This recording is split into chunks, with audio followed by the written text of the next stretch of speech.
Здравейте на всички наши клиенти от тази вечер. Каква дата сме? 29. 29. Колко часа? Около 7 часа.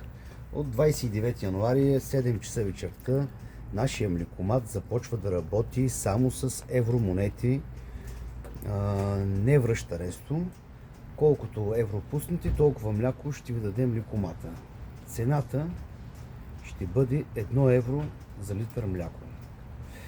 Сега много хора ще кажат: много ефтино, дигайте цената, не може на така ниска цена. Да, обаче аз съм продавал мляко на улицата с години, с едно пластмасово гюмче и с един сферичен кран, и всичките ми клиенти са невероятни хора. Мога да кажа, че това са най-невероятните хора на света. Моите клиенти ги обичам и контакта с тях ми липсва страшно много и искам те да пият най-качественото мляко на цена от 1 евро. Бъдете здрави, а ние с кръварката от левия ъгъл, която в момента ме снима, се преобличаме и отиваме да доим.